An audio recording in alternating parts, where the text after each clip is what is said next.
Listen carefully and answer questions 1 to 4.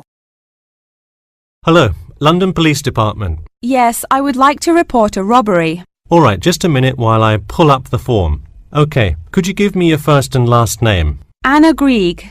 Anna Gregg. G-R-E-G? No, Grieg. G-R-I-E-G. Got it. All right, moving on. Gender, female. Date of birth? 15th of March, 1980. All right, thanks. Just a few more personal information questions, and then we can address your claim. All right. What's the address? 4 Ellendale Street. That's E-L-L-E-N-D-A-L-E. Oh, right, Ellendale Street. Yeah, we've had a lot of break-ins in that area lately. And the postal code? W5 2AT. And are you a citizen of the UK? No. OK. What type of citizenship do you have? Well, I lived in the United States for most of my life, but I am actually of Grenadian nationality. OK. So is that the country that issued your passport? Yes. All right. Before you hear the rest of the conversation, you have some time to look at questions 5 to 10.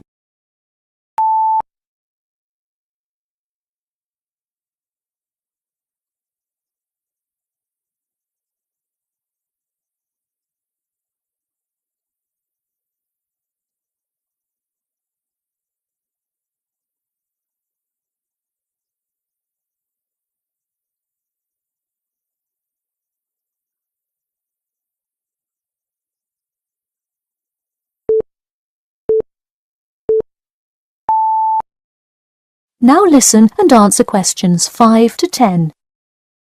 And what is the crime you're reporting? I already said a robbery. Oh, right. Sorry. This is about the 100th robbery report I've filled out today. Have you had any prior break-ins? In the building or just my flat? The unit below mine got broken into last year. No. Just your flat. Oh, then no, not here. All right. Let's see here. Can you think of anything that was out of the ordinary around your building, or anyone who may have had reason to do this? No, it seemed like just a normal evening. I didn't see anyone suspicious and can't think of anyone that would target me specifically. How long has this been your place of residence? Let me think. I moved in on February 1st and it's October, so it's been about 8 months already. Wow, time flies. And that is just for Ellendale, yeah? Yes, I have lived in the UK for just over 1 year. I see. Can you give me the first and last names of all members of the household? Actually, I live alone. OK, so no other occupants. And can you give me a brief account of what happened? I left to go to a dinner party at 6 p.m. and when I returned at 11, I found the place ransacked and a lot of my things gone. Any sign of forced entry? Yes, the back door was wide open and it looked like someone used a crowbar to force it open. I see. And just to be clear, was the door locked when you left? Of course. Hey, you would be surprised how many reports we get where people have failed to lock their doors. Now, I need you to list any missing items valued above £200. So far, I'm missing my computer, my purse with my wallet in it, and the TV. OK, let's start with the computer. What is the estimated value? £500. And what is the serial number? G416870. Thank you. And a visual description? It is a black 13-inch PEMDAS cloud book. There is an Oxford sticker on the lid. OK, and could you give me a description of the purse? Sure, it's a Claude Frieda shoulder bag and the material is silver-coloured cloth. Price? £300. OK, that concludes my report. I'll submit it and we'll let you know of any developments. That is the end of section 1. You now have half a minute to check your answers.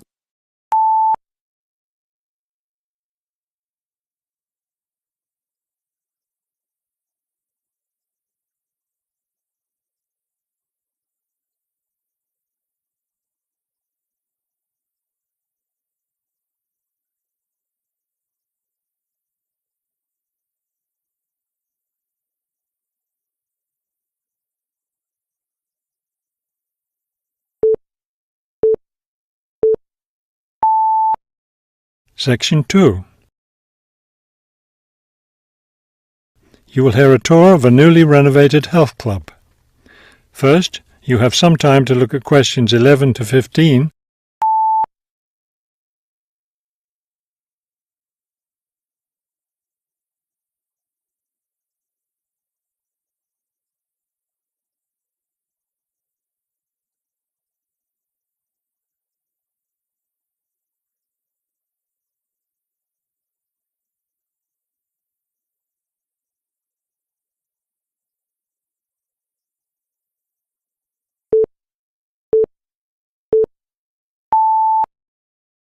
As you listen to the first part of the talk, answer questions 11 to 15. Thank you all for coming to see the new renovations to the Hertford Health Club.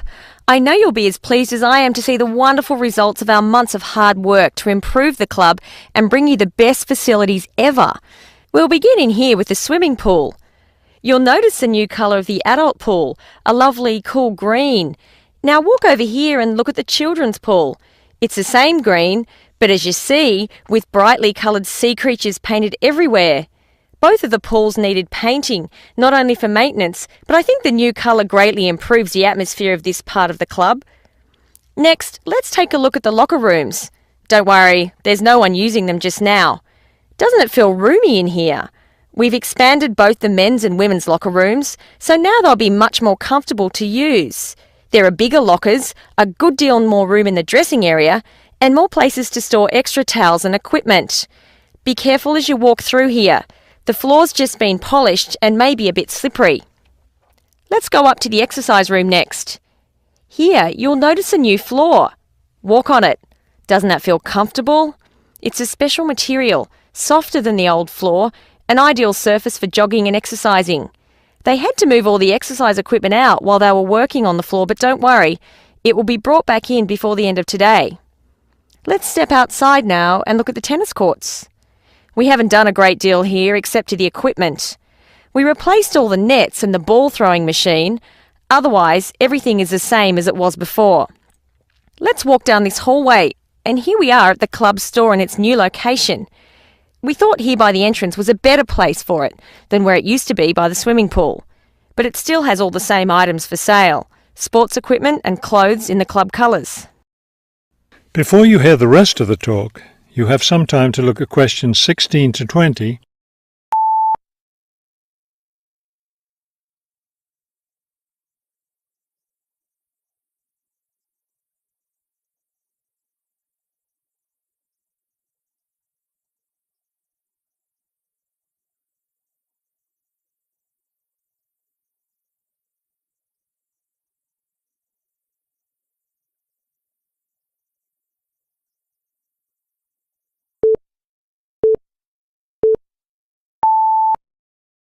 Now listen and answer questions 16 to 20. We're excited about the upcoming activities and events to take place in our newly renovated club. Now that the pools are ready for use again, swimming lessons will begin tomorrow for both adults and children. If you haven't signed up yet, you can stop by the office before you leave today and put your name on the list. If you're a tennis player, you'll be interested to hear about the tennis competition coming up on Wednesday. Players from different clubs all over the region will be participating. If you'd like to watch the event, tickets are available in the office. Also, I want to be sure you all know you're invited to our club party coming up next weekend. We're celebrating the completion of the renovation work, and we have a lot to celebrate. The entire renovation project was finished in just 9 months. That's 3 months less than the 12 months we'd originally planned on. We're proud of that, and proud that we came in under budget too. Because we've had such good results with this project, we're already planning the next one. We already have 2 indoor pools, and next year we plan to install an outdoor pool right next to the tennis courts. Details of these plans will be made available to all club members soon. All right, I think we've covered just about everything. Are there any questions? That is the end of section 2. You now have half a minute to check your answers.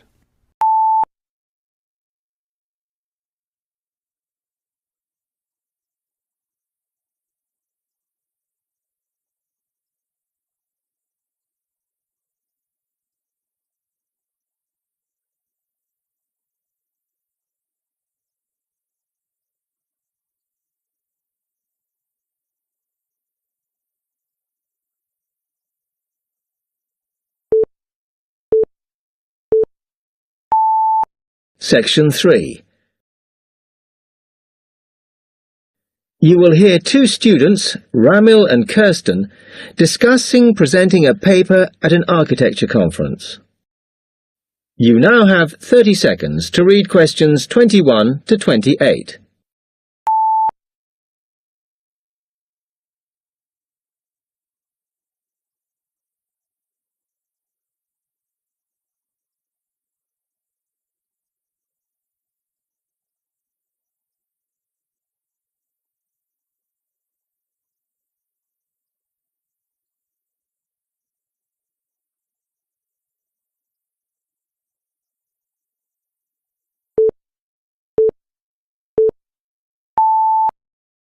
Now listen and answer questions 21 to 28.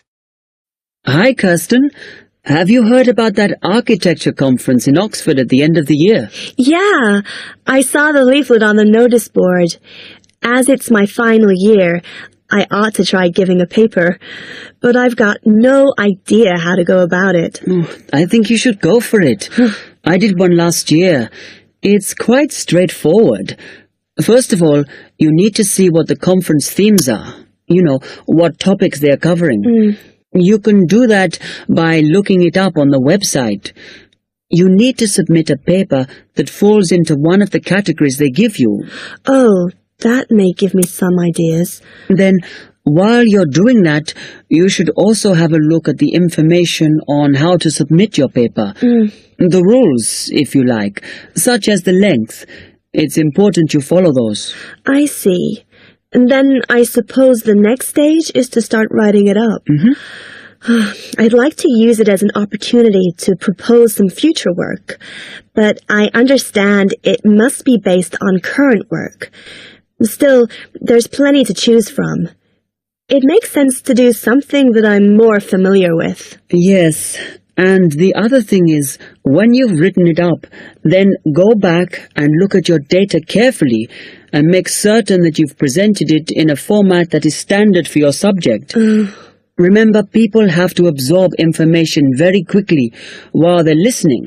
Don't make it too complicated. Okay, well, I reckon that'll take me about a month to get that sorted.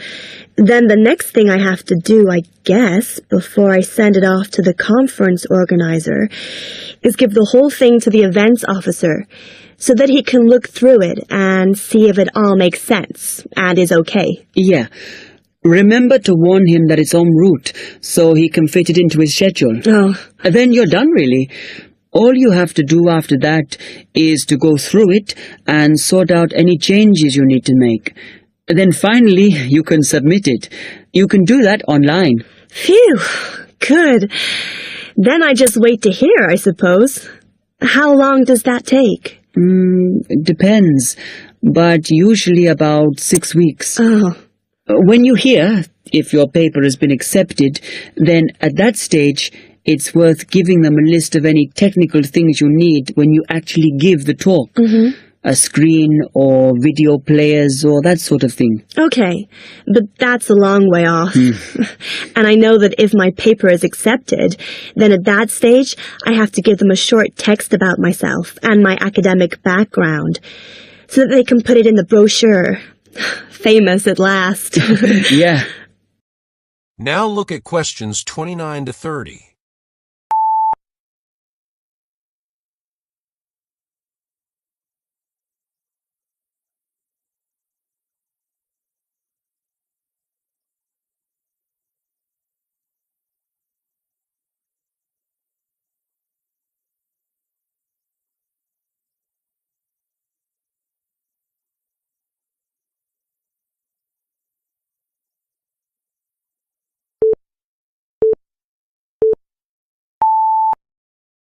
Now listen and answer questions 29 to 30. Right, well, I've got to get a couple of things sorted if I'm going to get this paper completed. Have you got enough data? Possibly. I'd like to reinforce some of it, though, so I thought I'd send out some more questionnaires. I was looking at that thesis that Angela wrote last year, and she said you need a sample of over 100 to be sure of your results. I think some of this year's postgraduates are doing some of the same stuff as you on buildings. Why don't you talk to them? I'll end up getting confused. It would be more useful for me to actually go out to that site by the rail bridge to see how they're building the new factory. Oh. I managed to get hold of Professor Barnett at London University, and he said I should go out and take pictures. I'm pretty busy, but I'll have to make time. Anyway, what about you? What are your plans? That is the end of section 3. You now have half a minute to check your answers.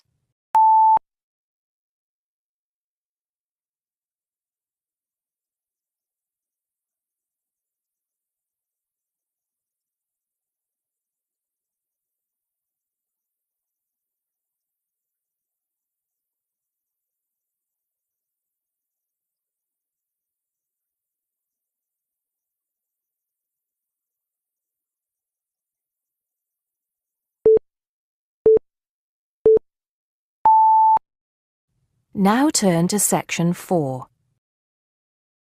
Section 4. You will hear a student representative explaining the views of the student body about how a large donation to the school should be spent. First, you have some time to look at questions 31 to 37.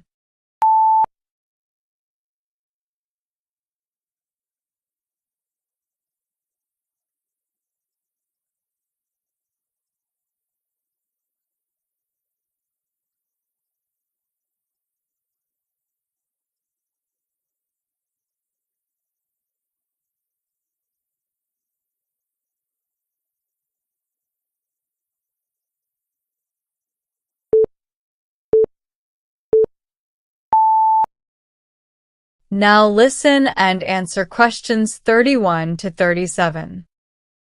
Thank you, Mr. Chairman, for asking the student body about the recent large donation to our school and what it should be spent on.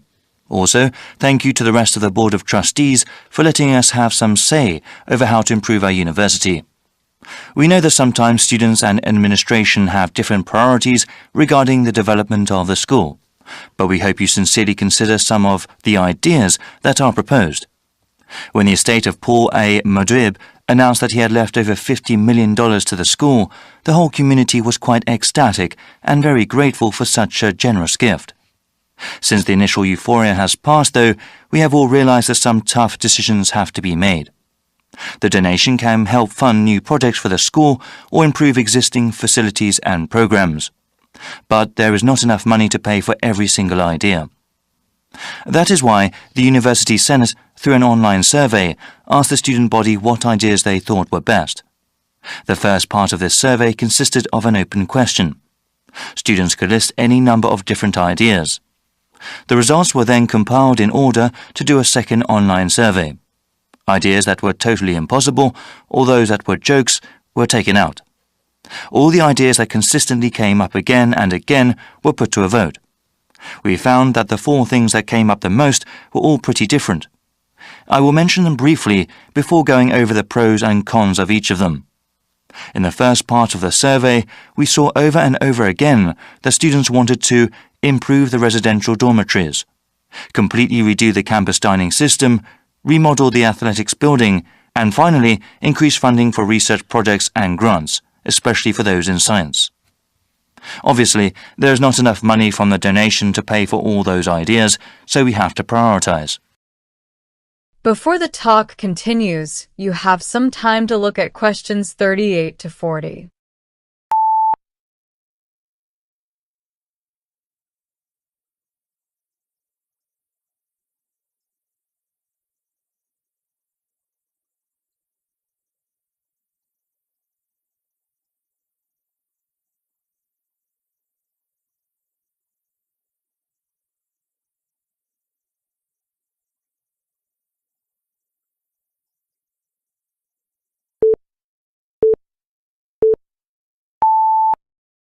Now listen and answer questions 38 to 40. The ideas that got the most votes were improving the residential dormitories and completely redoing the campus dining system. They both got 30% and 28% respectively of students saying that was what most of the money should be spent on. Many of the dorm facilities are quite old and definitely need some repair, particularly the shared bathrooms. Also, students have been complaining for a while that there is not an adequate number of dining facilities on campus, and that the quality of the food at existing places is low. Spending most of the donation in these areas would definitely improve the quality of life on campus. However, a significant minority of the student population, about 40%, does not live on campus. They commute from their homes elsewhere and therefore would not benefit from those improvements. 25% of students thought improving the athletics building was the best use of the money, and 17% voted for giving money to research projects for science. There are many people who are attracted to our university because of our athletics programs, so improving the building would improve the reputation of the university. Only a small percentage of students actually ever use the athletics building, however. Though it received the fewest votes, giving money to university research projects has great potential. Any new patents that come about because of that research can possibly earn the school lots of money. That is the end of section 4. You now have half